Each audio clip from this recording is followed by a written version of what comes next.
Tonight, reaction to President Trump's firing his Attorney General Pam Bondi from the man who was temporarily replacing her. Bondi is a second cabinet member forced out of the administration in the last month. And Dick Brennan is here now with more on this. Dick? Well, Christine, it is believed the president was not happy about the way Bondi's Department of Justice was prosecuting his political enemies and how she handled the Epstein case. But tonight on Fox News, the man who was replacing Bondi, Todd Blanche, said he does not believe that the Epstein case had anything to do with the president's decisions.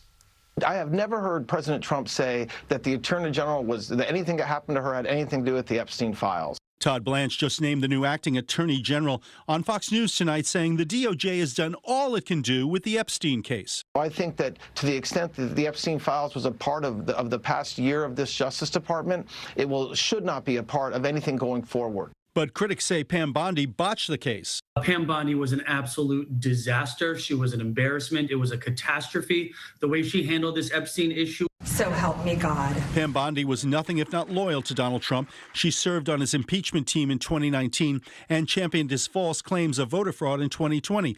She even hung a huge Trump banner outside Justice Department headquarters. Pam Bondi, who's been fantastic. I don't know, is Pam here someplace? Oh, hello, Pam. But today, Trump gave Bondi her walking papers, writing, "We love Pam, but that she will be transitioning to an important new job in the private sector."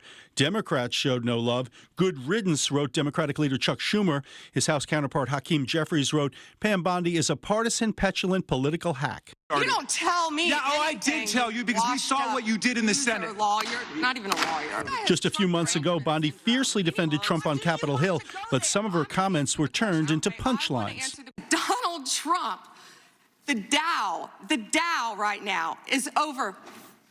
The Dow is over $50,000. I don't know why you're laughing. The president was said to be angry that cases against political foes like New York State Attorney General Tish James fell apart. I think President Trump felt she didn't have her foot on the accelerator. He wanted to see the folks he perceived as his enemies prosecuted. She wasn't delivering on that.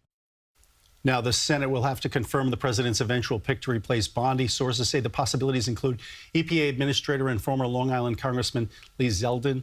But, Christine, that could take a while. It certainly could. All right, Dick, thank you.